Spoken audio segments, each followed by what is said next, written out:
And now, from the Marquee Media Studio inside Mark Tank, it's the Mark Haney Show. Yes, this is the Mark Haney Show, and this is kind of a year-end show that we will be talking about how great we are going to be. And it's also that time of year. It's not just Christmas time. It is the time when a lot of us begin to start planning what we're going to do for next year, maybe what we're going to do long-term as well. And that's kind of one of my favorite things to do is to talk about how great we're going to be and make the plan. Maybe I'm not as good on the execution at times, but I love the planning process. I love the dreaming process. Today I'm joined by Craig Hettrich. He is a man that helps people like myself bring their dreams together, make the plan, work the plan, figure out a way to execute on the vision. So we're going to kind of be getting into the nuts and bolts of this. And I think that's important for all of us right now. And I think, that we are building the Backyard Advantage, the most connected community in the world for local entrepreneurs with a culture of love and helping one another. So a lot of our plan has to do with driving the outcomes associated with that Backyard Advantage, right? The engineering of wins. So today we'll talk a little bit about what we're doing at the Growth Factory. We'll use me as a guinea pig a little bit, but we'll also use Craig as a guinea pig at some level as well, because Craig is an entrepreneur. His business is growing. He is not just a solopreneur trying to sort of grind it out, helping guys like me. He's building a real company. So we're going to use he and I as people that maybe you might compare, contrast what you're working on. So with that said, welcome to the show, Craig. Thanks, Mark. Always good to be here. Well, now your background, and maybe I'll have you elaborate on this a little bit. You were a CEO of a significant size company. You've been in corporate leadership, and for the last several years, you've been helping entrepreneurs and medium and small businesses become a little bit bigger. And so maybe just give us a little bit of that background and what you're working on. So I'd spent 30 plus years in the corporate world, as you know, and I was either president or CEO of 4 different food companies, ranging from size of 8 million all the way to 420 million. And that was great. Loved doing that. But really about 7 years ago, I had an epiphany. An epiphany was my core purpose, my North Star for the future was going to be about helping leaders, businesses, and even family members to reach their full potential. And everything I did was going to tie back to that. So that caused me back in 2015 to turn my 6-month-in notice to Java City. I was CEO of that, saying, I want to start my own thing and plant my own flag. And so today, 7 years later, it's really been the best years of my life, bar none. And so the Hettrich Group now is, we're EOS entrepreneurs, EOS implementers rather, entrepreneur operating system. My wife, Joyce, co-founder, she is doing that. We have our own intellectual property in the foundations of management and performance management platforms, which is rapidly growing. We've got another, what's the next level of strategic planning and finding your differentiation that's coming out soon. So I found out that we're not just building a lifestyle business, we're actually building an actual business itself, and it's really interesting. That's, when I saw Joyce last night at a Christmas party for the Entrepreneurs Organization, were you there too? No, I was actually doing a planning session for a client out of town. So okay, so I saw her and I kind of glanced around. It was a crowded room, a really cool vibe at Golden One, and I saw her, and so I was kind of looking around for you as well. But hopefully she had a good time. Yeah, she did. Yeah, good. Okay, so you mentioned the word epiphany. I think that's something that happens to us at times in our lives. Sometimes it's these small, I guess, epiphanies, these little breakthroughs that give us an idea. But you made a really hard pivot from being corporate CEO of Java City, and I've made a pivot too, right? I owned I'm a security camera sales rep or salesman that built some companies and sold them. So I had a pretty hard pivot as well in 2011 timeframe. What was your epiphany? What was that? What happened? Yeah, what I found is, even though I loved being a CEO, I wasn't hitting my passion button at the hardest level, being a CEO for other other Okay. people, right? And Making other people money, was that any of yeah, it? I could have been a little bit of that. But I think now that if you can take your superpower and align it with your passion, you've got like rocket fuel, right? You can change the world, change a community. And that's what I found. My passion was really about helping others reach their full potential. And I was really good at it. So that was my superpower as well. And that really has played out because we have a rapidly growing business. I enjoyed being CEO. I think it was pretty darn good at it, but it wasn't lighting my passion fire after a while. Do you feel like you are unleashing your full potential in this because you are the entrepreneur in this scenario? And I think a lot of times we may be thinking to ourselves, am I using my full potential? Am I doing what I was called upon to do? Did you have some of that sense? Yeah, it's just kind of understanding what you do very best at, what you're very best at, in getting most of your time focused around that. Mm-hmm. And if you, especially managing employees, yes, and especially if you're passionate about it, then like I said, the 2 and 2 together was amazing for me. It was a big epiphany. It says, wow, like time is standing still. I'm helping people and I'm really good at it. And I really like it. So the two of those together said, it just made this something I want to do a lot more of. Well, the one thing that I've seen in almost all entrepreneurs is we don't spend enough time in this zone, right? Talking about how great, thinking about how great we're going to be. We might think about it, but we don't, especially if we have a team, we don't set aside that time. I think of that 7 Habits of Highly Effective People. And there's that one part of the book that talks about, I don't know if you guys talk about this in any of your stuff, but there's the 4 quadrants, right? It's kind of like a time management type of exercise. You know, what am I working on that's, not important? Important, not urgent. Misspeaking here. So quadrant 1, I think, is important, urgent. Quadrant 2 is important, not urgent. Yeah. And then the other 3, the unimportant stuff you probably shouldn't be working on as much.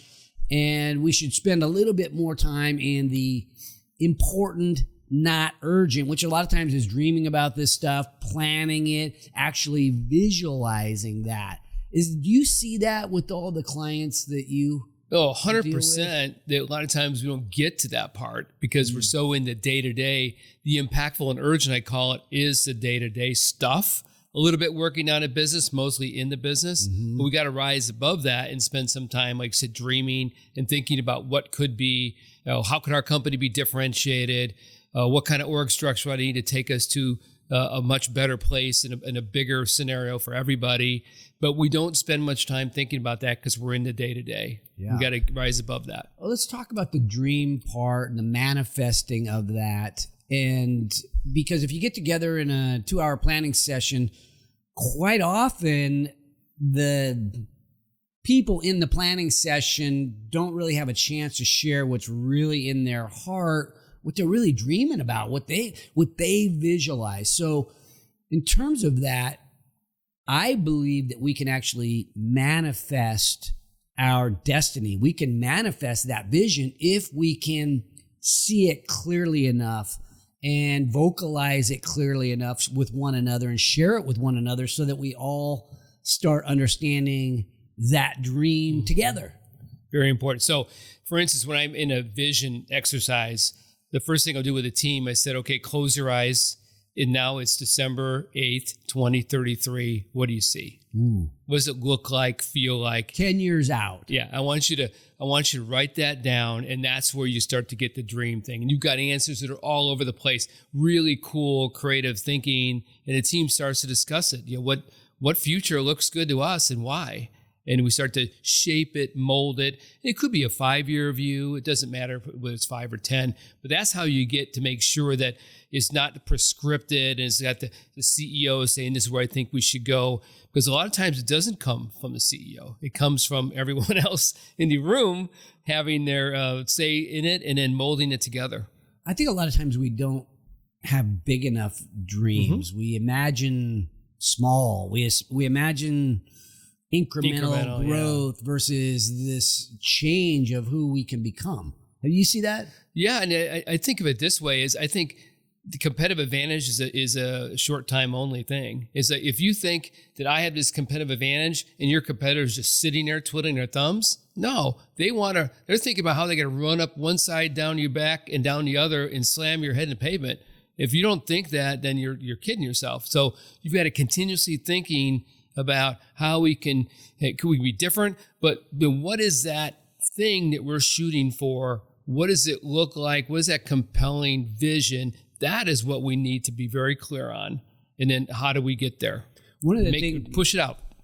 One of the things that you asked us to do is think beyond the 1 year goal, beyond the 1 year vision, if you will. And you used the term 3HAG, which is, I don't know if that's your proprietary another tool name, but it's basically the 3 year vision, 3 year goals versus the BHAG, big, hairy, audacious goals. Why don't we put a time, do something chronological with that and think of it as a time thing. What we did when we did our strategic planning session, not this year but last year, with your 3HAG in mind, is we did a little exercise whereby we all wrote down what we envision 3 years out. And I remember, and then we wrote it down, then we all read it to each other to see the different personalities for sure are going to come out, because if you start with that as the baseline, you might get, stuff all over the board.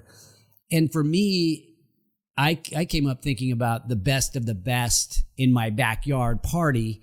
And as the backyard advantage begins to materialize, we would have that big party. And afterwards, me and my team would be reflecting after the party, having a cold beverage, sitting around the fire, again, talking about how great the party is, but also appreciating that feeling that you get when you realize that your dream's in the process of coming true. And to me, I live in that romanticism or in that romantic mode. Other people don't live there. Thoughts? No, I totally agree. And I'm constantly, as a consultant implementer, pushing you out a little further, right? Because sometimes that teams don't realize how much they really can do, that they can actually do a lot more than they think they can do, right? And they can go places they didn't think they could go. And what's really cool, Mark, is when you see them do that, like a year later, and they start to push forward into a whole new product area that's very different, and they're executing well, and they're starting to own it. And then they're like, wow, we can do that. What else can we do, right? And it starts to snowball on top of itself. That confidence is so important, but it's so fragile, and it's hard to get going. But when you start making real progress on your dream, your confidence level increases. It goes through the roof. Right. And I know you see that with your clients, but I see it within our team as well. But let's talk about the foundation for the vision. Is there a certain way that you sort of lay out the foundation for the vision? Sure. As you know, I'm an EOS, the Entrepreneurial Operating System Certified Implementer. And we have this tool we call Vision, the VTO. And it's a simplified strategic planning document. It's not like vision where you think, oh, we're writing a vision statement. It is much more than that. It's really your overall strategy. So they have core values. So some very core pieces of it, which are really the expected behaviors of each core value, frames the culture of your organization. You have things like core focus, which is your North Star, decisions based on it. Two components. One is your why as a company. What does your company believe in? Why you do what you do? The other one is what are you best at? What's the company's superpower? So those two things called core focus, all your decisions need to line up against that. Then you have your 10-year target. So what is that, or a 5-year target? What is that compelling future that's going to get people to walk through walls to want to be with that company, right? So what is that? Usually, and what I love about EOS, for instance, is a few words. People can't remember 15 words. They can remember 3 words or 4 words. You can give some bullet points to describe it, bring it to life, but they can remember 3 or 4 words. Then it's who's our target market? Who's that ideal customer profile we're going to spend all our sales and marketing efforts? And then what are those differentiators called 3 uniques and how we win business in the marketplace? And we continually sharpen that saw. What's the 3-year view of that vision? So that's really the guts of the vision component. But the biggest thing I've had epiphany in the last 2 years, Mark, is it's one thing to say the words, and of course it's to slim it down so it's easy to understand. It's another thing to bring it to life. So we talk about, hey, you got to present this plan to everybody, all hands. But it's not just saying the words. I think when I was CEO of Java City, that's what I did. Now I really realize that you have to bring it to life. Core values, so people doing core values well, embracing body, what does that look like? Decisions we made that line up to our core focus, explaining that decision and why it tied back to our North Star. Then talking about a decision that didn't line up to North Star, that could have maybe made us lots of money, but it just wasn't what we believed in. It wasn't what we were best at. And then going on down the line, for instance, here's a place where 3 uniques won us business. And then after that meeting, we do this quarterly, is at the department level, we're digging in even tighter. So we're saying to an engineering department, hey, you know those 3 uniques? You guys designed this element that gave us a unique, and here's how we win business with all your work and all your efforts. So what we're trying to do is to connect everybody in the organization to the vision so they know where we're going, how we're going to get there. And so we're trying to get it from somebody doing a job to somebody that's like, my company. This is my company. I'm engaged. I'm committed. I understand it. And when everybody understands that we're rowing hard the same direction, then we've got some significant rocket fuel for our future. As opposed to just a leadership team really understand it and everyone else doesn't really quite understand it or really engaged or committed at a high level. Yeah, I think the one thing that when I think about vision, if the vision is stuck in the founder or CEO's head and the teammates don't see themselves in the vision, don't feel that ownership, don't feel the skin in the game, then they're not repeating that messaging. They're not talking about that vision with other people that need to be inspired to rally around that vision as well. If it's only coming from one mouth, it doesn't work nearly as well. That's 100% true. And then the other piece of that is, what is my future? So we know where we're going to go, how we're going to get there. We're connected to it. We understand it. But what's in it for me, the employee? So you have to, with the end in mind, where we're heading is to have career pathways for the people that are in the organization, right? So a lot of times it's success is being a manager, and that's it. And that's really short-sighted. You have some individual contributors that really shouldn't be managers or want to be, but there's an individual contributor pathway forward. There's a management pathway forward. This is our vision. This is how the structure is going to look like. Here is your opportunity to grow and be with this company for the long haul, and that increases retention. So they're committed to the vision. They understand the vision. They can see how they can really thrive in this organization. So they're going to become more sticky. And people want to complain about the fact they have turnover. They're not doing these pieces of the connecting the vision, showing them what their future could look like. They're not doing that part. Yeah, we saw that with the backyard advantage, going from my backyard to the collective backyard of all of Sacramento. We saw people be able to see themselves in the broader vision, and the vision took off, kind of created a life of its own instead of, Mark and his buddies and his portfolio. It's really Sacramento's portfolio, and we saw that change in messaging and in our approach be a game changer for the growth factory, for the backyard advantage, overall.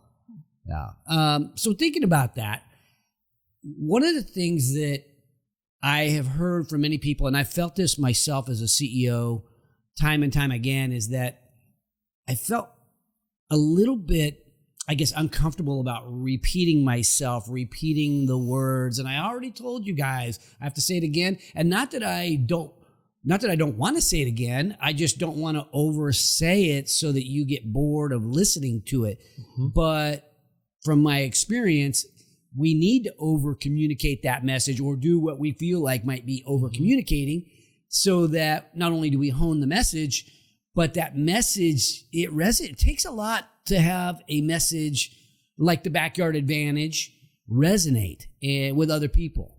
And so you have to repeat yourself over and over and over again. And what do they say, 5 to 7 times before you really get it?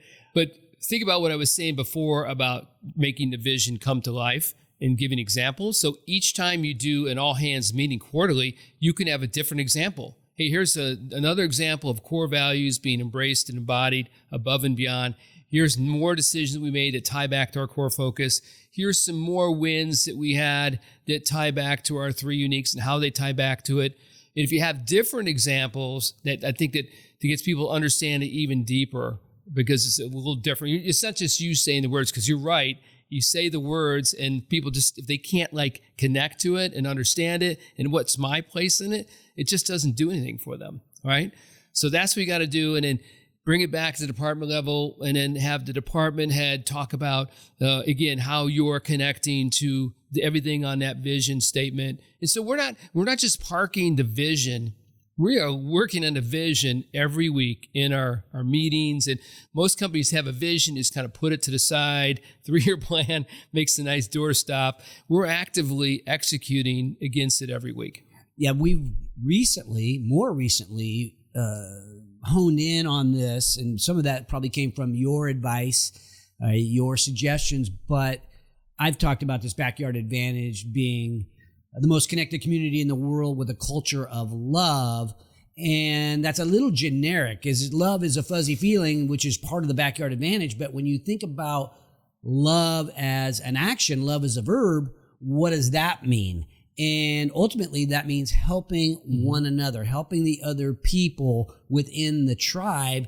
And a central part of that is engineering wins. And so that, to speak to your point there, that's one of the things that we are celebrating, is when we engineer a win. A couple of my teammates are really good at connecting dots. One founder has a challenge that probably needs some help. Well, who would be perfectly suited to help that person? And so you end up connecting a few dots so that you can get to that person, hence the most connected community in the world for local entrepreneurs.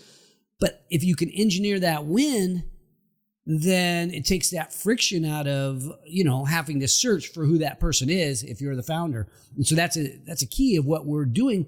But we celebrate it when we have that, when we connect that win, when we connect those dots, when we get that person to third base. Right. It's like, we got that founder to third base. Now all they have to do is score. Mm-hmm. It'd be great to actually, when your subsequent like town halls with everybody or bigger meetings, to bring up those, here's how we're engineering wins, here's examples of that. So everyone in a community, the backyard advantage, could fully understand what we're doing and how we're doing that. So yeah, and ultimately I would love it. And I think this is begin to happen at a really small level, but what would be ideal is if not only was I sharing the wins, sharing how we've engineered wins, but we get other people doing it, working independently, interdependently with one another, instead of it all boiling it up to the Growth Factory leadership team or Mark Haney. If the tribe was not only helping each other, but celebrating those wins together, reinforcing the vision, reinforcing the mission, it's just so much, it takes on a life of its own. I agree with that. Yeah, good point. So in continuing through here, turning the visions into reality, are there certain techniques that you talk to founders about or leaders about in terms of making them a little bit more actionable? Are there, I know you were talking about EOS, Entrepreneurial Operating System, and this is almost like a goal setting sort of approach. You call them rocks, right? You move the rock from one place to the other when you accomplish the goal. But maybe talk to us a little bit about what that looks like. Sure. So we understand our 5 or 10 year target. This is where we're going to reach. This is what our future state looks like, and it's compelling. Everyone's excited about that. Then we bring it down to a 3-year view. What's the 3-year view look like, feel like to everybody? What has to be true for that to happen? Some big planks of strategy. Then we bring it all the way down to the ground 1 year. So what's the 1-year metrics that we're looking at? But the 1-year, full year goals that we're working on, and those full year goals are the North Star for the year. And those full year goals should tie back to your 3-year and back to what the ultimate vision is in some way, shape, or form, and just bringing it closer to the ground for execution. So once we have those full year goals, our 90-day world is really based on that North Star for the year? What are those full year goals? So it's a very thoughtful and very focused approach at executing the vision. And then, of course, we meet every week. Well, you have L10 meetings here where we're holding ourselves accountable for achieving metrics and working toward our goals, solving issues, not going away forever. So we're working hard and executing toward a 1, 3, and 10-year plans. The number one obsession of a CEO, I believe, is to focus on clarity within the organization, clarity of the vision, clarity of the mission, what are the goals? And you talked about L10 meetings, right? So we have to communicate in order to make that happen. We've got to communicate in order for things to be clear. And meetings are a part of that, even as much as, a lot of us don't like meetings. If you have a productive meeting, it's a lot more tolerable. And so the L10, that stands for level 10. It's a 10 out of 10. Yes. And so you want your meetings by the end of the meeting, you want everybody leaving that meeting, ranking the meeting, and then hopefully people are giving it a good grade, like a 10 out of 10. Mm-hmm. Yeah, they walk away aligned, basically, right? And we're really talking about the most impactful and urgent stuff going on in our business, right? What are the issues that we're facing that could impact our ability to hit our scorecard metrics, which are really our leading indicators that keep us on track to hit our revenue profit goals, our big quarterly goals to keep us on track for achieving our 1-year plan and our 3-year plan. What are those issues that we're facing, and really addressing them at the root cause and making them go away? I mean, a lot of these where we kick the can down the road for whatever reason, we're not getting to the root cause. We're trying to solve symptoms. It just gets hard, so we punt. And what happens when you punt, the productivity stops, your ability to execute toward your vision is delayed, and we just aren't moving as fast as we need to be. Solving symptoms. That's interesting. I want to dive a little bit more into this because I'm making an admission right now. So we operate on your system, the EOS, and we, as a leadership group, we get off track, as you know, but our audience doesn't know that. There's a little admission there. We tend to get off track, and maybe it's because we're focusing on symptoms or the issue of the day. You end up going down a rabbit hole, and these meetings can get easily derailed. Sure. You show up for the meeting, you expect to have a level 10 meeting. It starts off good enough. And then next thing you know, you're drifting and you aren't focused on the key things within the meeting because you haven't embraced the structure. Yeah, I think there's this thing called engagement capital, right? Okay. I call it all the time, preach it. So people like me, a little ADD, have only so much engagement capital. So if we that are in a discussion and we start going off track, my mind is like in Pebble Beach somewhere playing golf, right? Because I can't follow this conversation. So I'm gone, right? Just think about everyone else in the meeting. How many people are really in it or are just kind of zoned out? So what we're trying to do is to say, okay, that's an interesting idea. Let's put that in a parking lot. If it doesn't really help us solve this right now, we hold our hands up as leaders to get us back on track. But the biggest thing is that if it starts to become difficult when you start talking about an issue, you're at a symptom. So usually I'll say is, hey, what's the higher view of what we're talking about today? Why is this so important? When you start to do that, why does this matter? When you start to do that, you get a little bit deeper in your thinking, and that's it, right? So somebody should point to is that's the issue we really need to solve for, right? And a lot of times, most often, it's not that remotely close to what we're actually talking about, right?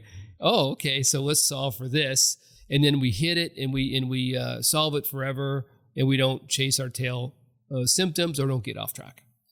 Interesting thing there that makes you it's a self-reflection, because I think most companies actually get themselves off track. Mm-hmm. Number one, regular cadence in terms of meeting. Most companies don't even have a regular cadence for meeting. It's like, oh, we got a problem, let's meet. Or we got an opportunity, let's meet. And those 2-hour meetings or 20-minute meetings. Right. Those are good. I mean, it's a good reason to have a meeting. If there's a problem or an opportunity, let's get together. But just that regular cadence where we are, we're looking each other in the eye and asking ourselves, are we on track or off track on the main goals of the company and main goals within your department?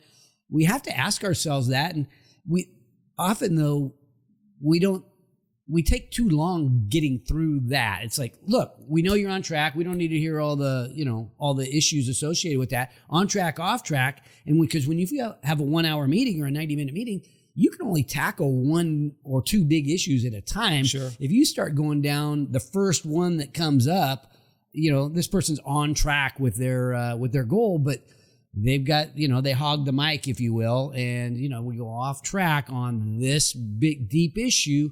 And the rest of us don't have a chance, or the rest of them, if it's me, we're don't have a chance.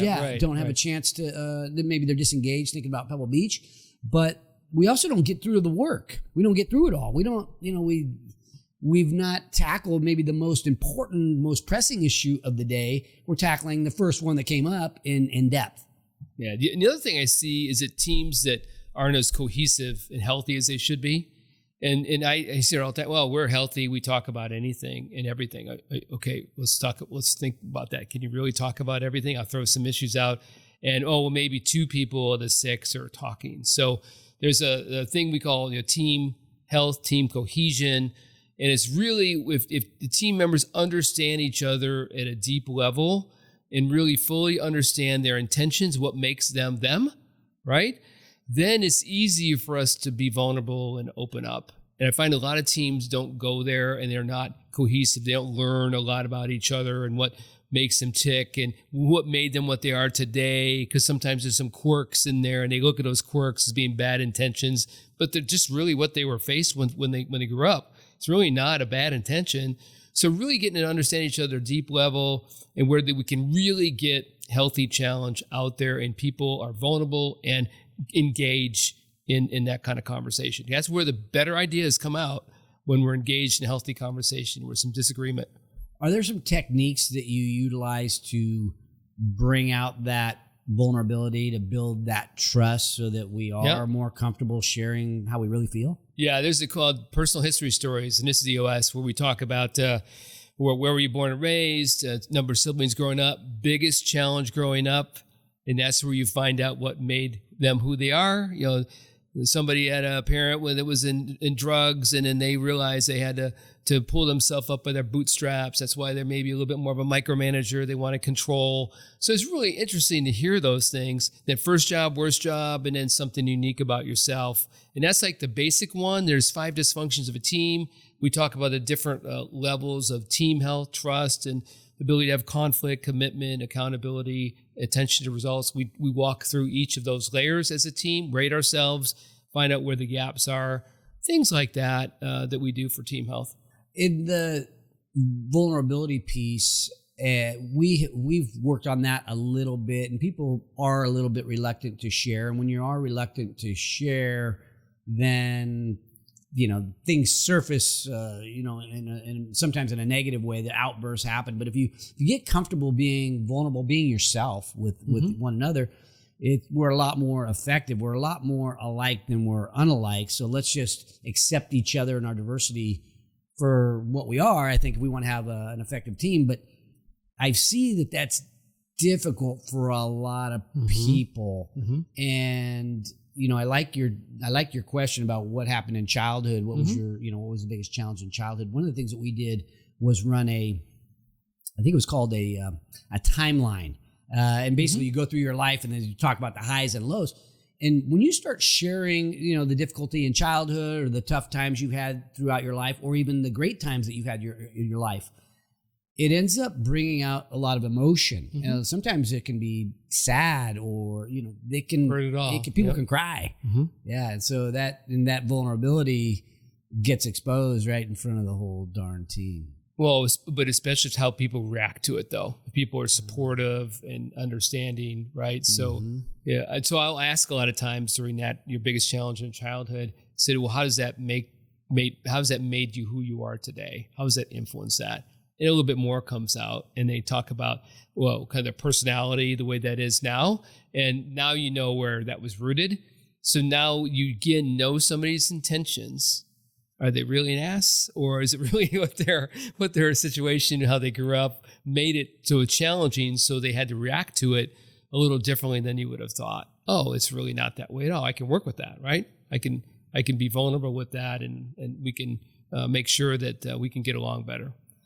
We've talked a little bit about sort of execution on the vision and the goals and so on, but I do think that there's a lot of people that are maybe starting at the beginning, and so maybe I'm going to circle back around to how your vision ends up changing over time. Your vision changed a little bit for your business. My vision has changed for our business, and it's when I've gotten other people involved that the vision tends to get better and become stronger. But I think that crafting a vision that's different, I talked about big, that's one thing that can make it different, create a big vision. But a lot of times we think about what that vision might look like, but might be kind of similar to what other people are doing. And I think it's important to come up with a vision that most people would not think is even possible, or maybe wouldn't even imagine. Yeah, change the game, I call it, right? So I was working with Grin, and I don't get credit for this. They're smart guys and doing a great job. We talked about how could we craft a vision that would be very different, it would differentiate our company. And they looked at, well, there's the influencer marketing category. We're going to change that and really fuel the creator economy, where creators now are dominating it. We're going to focus on them. And that totally changed the way the game was played, right? So when I look at it, and if you are pushing and driving that, you can start to own that. So it's really understanding the landscape, how the landscape is going to change around you. So this exercise I do is my new strategy system. What is let's think forward, the changing of technology. How will the changing of technology affect our category? How could it affect our category? What could be opportunities in there, right? What is the landscape around the changing consumer, or the social kind of changes, the industry regulations? How can that impact or negatively or positively our category? And what are opportunities in all of that to compete on other attributes, or really approach the whole market very differently than what's going on today? Yeah, and even before you are idea generating, or we are idea generating on where we're going to take the company, I think part of that beginning stage or beginning step of the process is a self-assessment. If it's, some people do the SWOT analysis. I talk a little bit about an Ikigai, which is kind of like finding out your calling. It's it's where the intersection of, what you're good at, what you love, what the world needs, and what you can get paid for. That intersection it can kind of be your calling, and it can be a compass, if you will, starting with at least an understanding of what you got to work with. What am I going to do with what I got? And a lot of times we have these assets within our company that have a lot of value, but we don't recognize that they have value. And so we don't really know how to put them into action. So what do you do in terms of that self-assessment within a company, or maybe even you did it with your company? Yeah, so we do SWOT and variations of SWOT, for instance, and that's and then I rank the SWOT. So key strengths, what is our number one superpower of our company? What are weaknesses? What are biggest opportunities and threats? And that really helps us develop planning from that.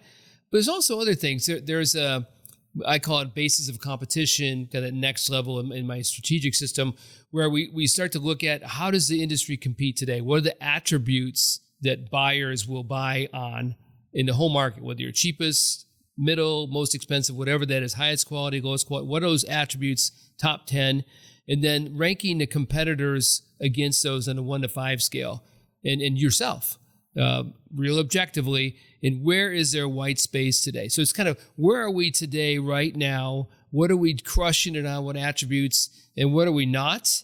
And then is there some attributes that nobody's really crushing it at, like a 1 to 5 scale, they're rated 2 or 3? That could be some white space, but does that matter to my ideal customer profile? If it doesn't matter, that doesn't help you much. So that gets you the current kind of basis of competition today to see where you are at. And like you said, it could look at some areas you thought were not a very important attribute, but maybe more important to our customer than we thought, and nobody's doing it well. That could be some white space, if we dial that up and own it. Yeah, you use the term white space. I like that, because we want to be, if we want to have our company be worth a lot of money, have a lot of value, make a big enough impact, it needs to be differentiated, maybe even its own category. I think what we're working on with the Backyard Advantage, there's really nobody else that's doing this, is spreading the concept of love, right? Well, we've got the we've got the venture fund, and we've got this entrepreneurial development group that work together with a lot of the Sacramento leaders to drive better outcomes.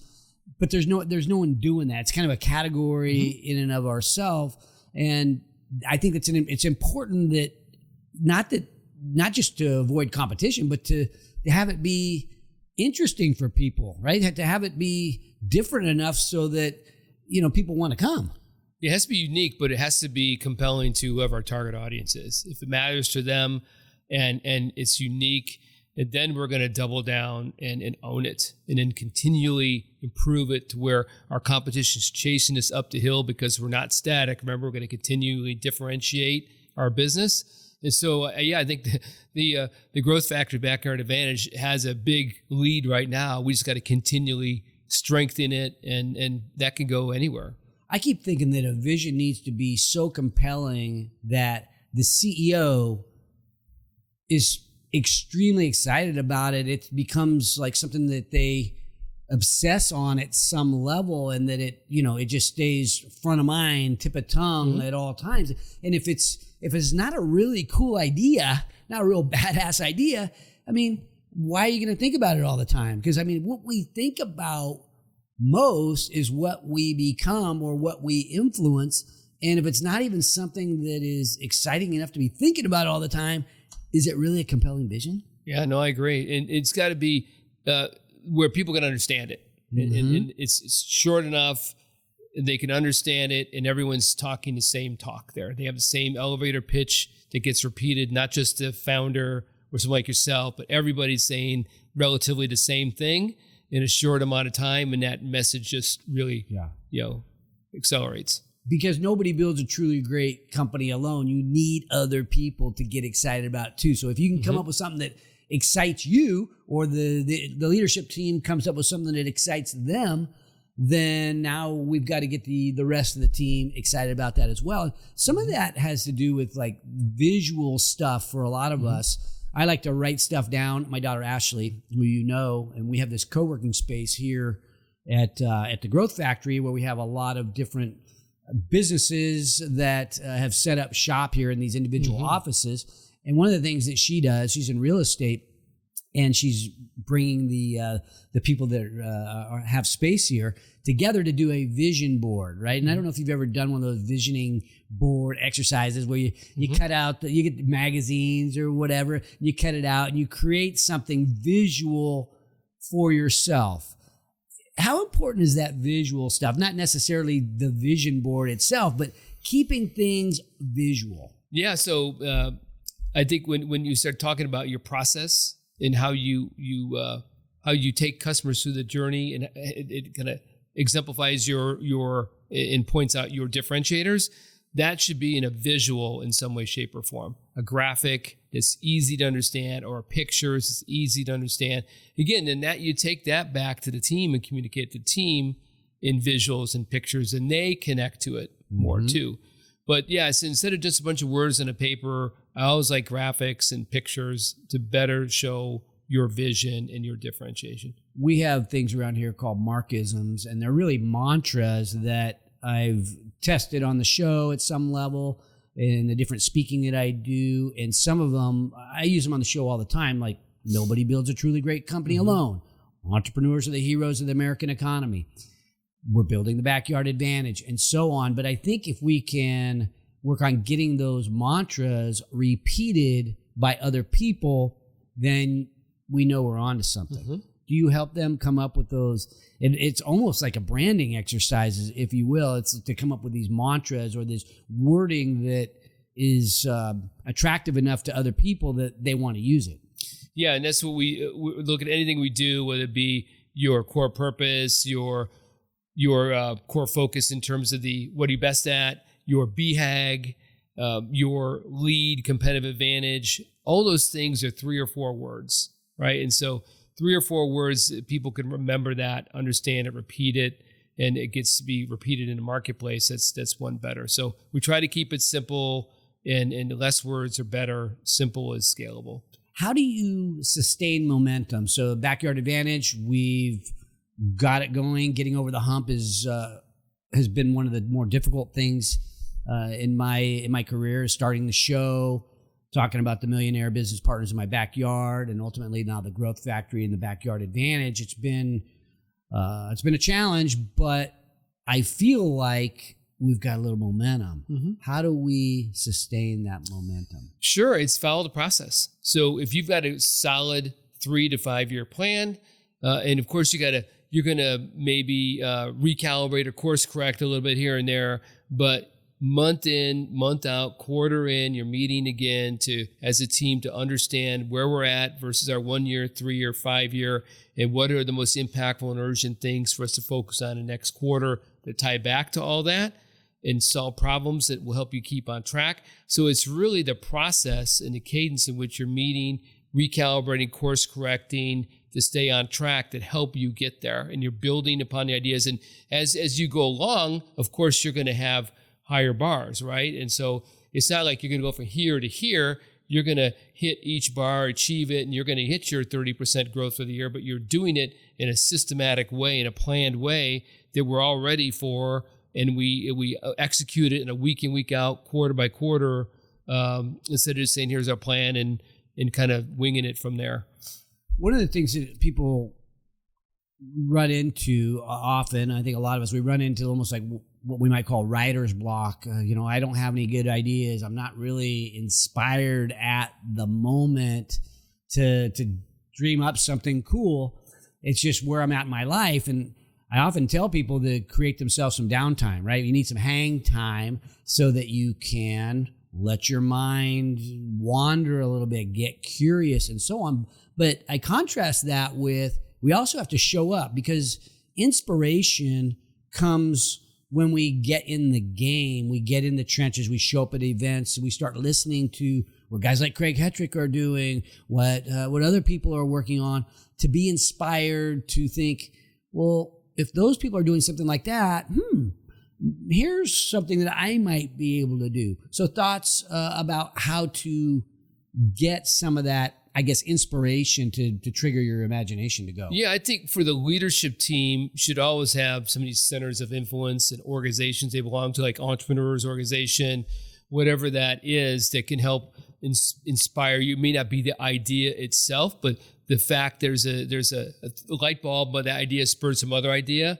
And not just the CEO, not just the integrator, CEO, but the entire leadership team, even managers. What outside influences and organizations can you belong to that can stimulate your thinking? Because really, it's not just surround yourself by people that are like-minded in your industry. I would like to talk to people outside of my industry and belong into some of these leadership groups, no matter what they are, or industry groups, or not industry groups, but other types of groups like CEO peer groups, or you have peer groups within your business. You have a number of high-level peer groups. I don't really know the full extent of what these peer groups look like, but I know what Entrepreneurs Organization looks like, but you have these CEOs that get together and share war stories, I suppose. What happens? Yeah, so I have a group of larger companies that are 50 million to 200-300 million, and we meet quarterly, and we meet to discuss big strategic ideas. So we find that big companies that are like more nationally focused, their CEOs are traveling a lot. It's hard to be in a monthly meeting. So by quarterly, we're monthly meetings can get a little tactical sometimes. At quarterly, each CEO can present an issue, and they're big, game-changing strategic issues that we talk about, and we solve them. And there's a lot of use one another to solve them. Yeah, and what I was getting at before, Mark, is that the people can come from different industries and they can have different functional experience. There's John Bissell's an engineer type, right? And we've got some high-level sales VP type talent. We've got some operations talent, right? R&D talent. And they all view the world a little differently. They all have a different mindset and framework, and they ask questions from their frame of thinking. That's a really good question. I like that. And it gets you to get the most perspectives on the table that are different than what you would think. It gets you out of that frame of thinking and pushes that frame out. right? Because leadership teams sometimes can get into one narrow frame of thinking. We want to pull that out, right? So that's the way of doing it. My group or entrepreneurs organization, other organizations you're part of that help you think that way and can get other different mindsets in are healthy for the business. What challenges are, I see so many companies that looks like a Me Too type of business, kind of a copycat, and they really don't scale. They're not as scalable. They're not as valuable. What challenges do people have in terms of like creating that unique vision? What do you run into? Yeah, so they don't have enough horsepower on their team, for instance. They need to bring some in. I know my past in running company, I would bring in suppliers. They would sign some NDAs, some other type consultants that I knew were good in some areas we're deficient in. So you can always bring in some horsepower if you have people that think too much the same and maybe not big enough. You can bring that inside. Bringing the horsepower. That's a great idea. So it could be somebody in your industry or in another industry, but they've got perspective that maybe your inner team doesn't have. Well, they're listening to it, right? And again, you guys are really close to narrow this thing down and ask you a question out here. And you go, that's a good question. I never thought of that. And they don't have to know anything about your business. But usually I get it, they're in somewhat the same industry, but in just a different part of it, and maybe with a different functional area, expertise they could bring to the party. Okay, so I'm going to have two more, I guess, topics because I think that they're relevant. One is measuring the success. If it's not, we all know that it needs to be measured if you want to have your best chance of maximizing the opportunity. So what ways do you measure typically in the business? Yeah, sure. So, for instance, if the EOS side of things, you would have a scorecard. You're measuring leading indicators that keep you on track with the actions and activities, keep you on track for hitting your profit and revenue numbers for the month. There are quarterly goals that are measurements in there. And so as much as you can make them measurable and very specific, a little bit of the smart part, the better the goal is going to be. Some goals are very ambiguous. And we look at it and go, did we actually do that? But I'm not really sure what we meant by that. That's like epic fail, right? Or the measurement isn't a relevant measurement, for instance. So, yeah, we're keeping scores. But then I always rank what are those metrics that matter most, that will move the needle, because we tend to measure way too many things. We might have 30 things in a scorecard. I remember the owners at at Java City, or Irish accountants, right? And good people, but they had 147 metrics. And we cranked them out, and I said, I'll give you 7. Right, here's the 7 that matter. Let's talk about those, right? And the rest are in the packet, the board packet. But most people measure way too many. Ones that don't matter. Prioritize the ones that matter. Spend your time on those, right? And making those better, and we'll be far better off. For these startups, typically they're, again, early stage companies, high growth companies typically are less focused on the bottom line, the profitability from what I see, and more focused on the top line and new client acquisition. Is that what you see as well? I'm saying in terms of what to focus on, top line versus bottom line, or new customers versus customer retention. It just depends on your situation, really. So a lot of times I see customer penetration getting a short shrift. It's all about new business. But I would draw a little matrix up there, and you have maybe 7 product lines. I start company A, B, C, customer A, B, C. Said how many of our product lines are in customer A, right? And we name a customer 1.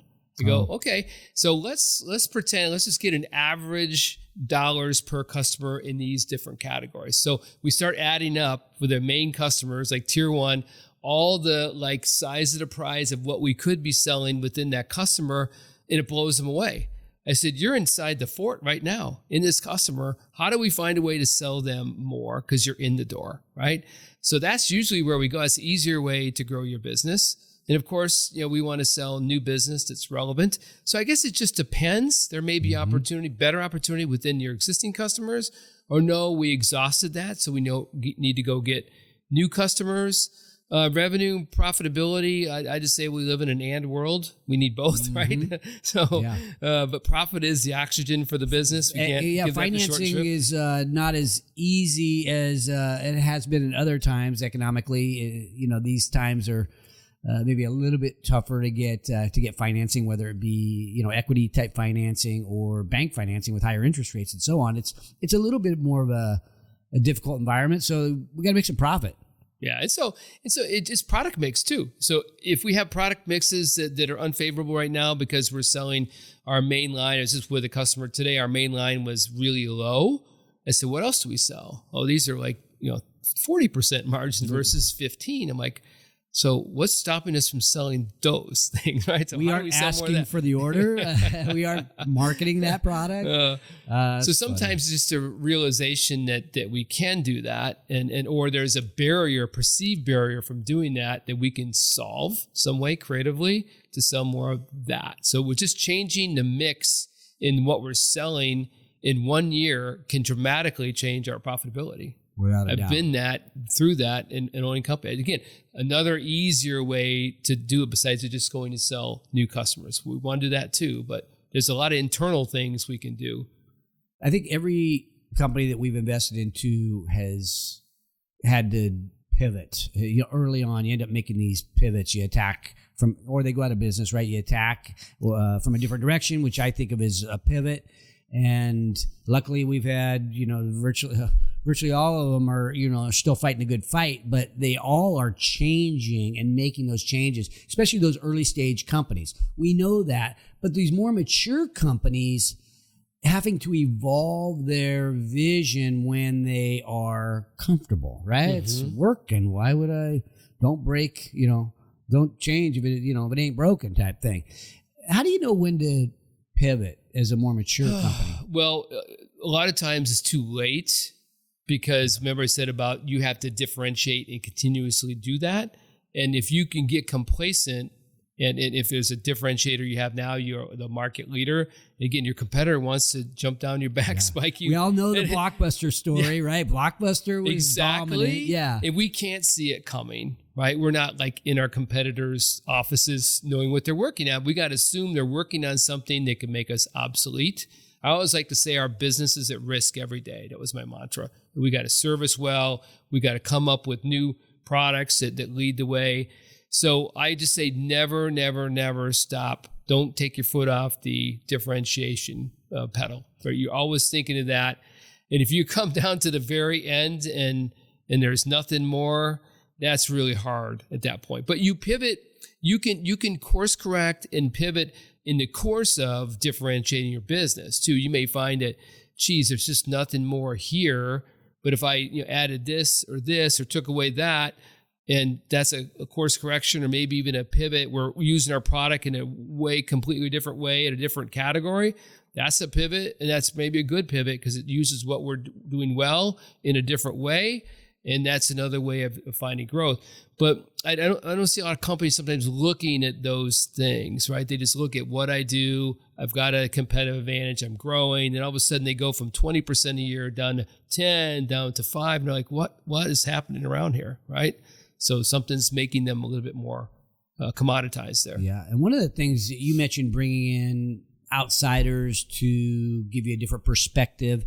One of the things I would say to a more mature company, could even be a larger company, it could be a municipality, it could be a government agency, is to be around startups and the innovative economy, because great idea. These things that we've been doing for the last 30 years or 50 years or 100 years, they are in the process of changing. And when you go spend time around very innovative people, very innovative companies, some of that creativity rubs off on you. And I would suggest any larger company or medium-sized organization, go spend some time around the innovative economy, and you'll be surprised at how much these, let's call them these young people, can influence you in a really positive way to think a little bit different, think a little more innovatively, so you don't become Blockbuster. No, I think that's great. I love that. But the company has to adjust. So if you take that let's go look at the way startup companies doing things, bring it back without changing how you do things, Because remember, that's the way you're doing it, maybe slow and steady is slow and steady. That's how we do things. You have to like take it maybe outside the company, separate company, or Skunk Works or something like that, where they have their different culture, different rules, different way they do things. If you put it inside the mothership and it's slow and steady with this new idea, inside the bureaucracy, we're not going to do take anything. it and spin it off into its own startup or its own division that can have a little more I've been autonomy. with Nestle and General Mills, and that's what we did. We used to bring them into the mothership, and we were like a battleship trying to take this little idea and make it big because we were good at that. So finally I realized we got to spin it off into this own little entity. Don't bother them, give them the cash, give them the resources they need, and make this thing work, right? Well, that's why a lot of those larger companies have their own venture arms where they basically go invest into these companies or acquire these companies, and they don't necessarily bring them right into the nurture them and when it's Yeah. time they'll acquire it. So Okay, so what did I not ask you? It's year end. We've got people that are hungry and they want to win in 2023 or 2024 and beyond. What did I not ask you that we could share that would help position entrepreneurs to unleash their potential? yeah, I think that spend time on the business and thinking strategically on your business. It's not just a once a year thing. It's like quarterly. Spend the time quarterly, get out of your office, sit down with your team, dust off your vision. And that's when you're recalibrating, sometimes course correcting. Sometimes you react way too late. Hey, this thing's not working. You wait till the end of the year or 3. That's not the time to do it. Get out of the office every quarter to be thinking about the business. Sometimes you're just recalibrating, even course correcting a vision, improving it, iterating on it. Make sure you spend time to do that because it can really be the difference between okay performance and then really game-changing performance over time. Craig Hettrich, he is an expert in this realm. He is central to the Backyard Advantage, and thanks for bringing the love and helping me and all of my entrepreneurial buddies. Without you, we would be a whole lot further behind. So we're making progress, and thank you for helping us do that. Thank you, Mark. Really enjoy it. Take care. Thanks for watching today's show. My goal for every episode is that you find a takeaway, something tangible you can use in your business today.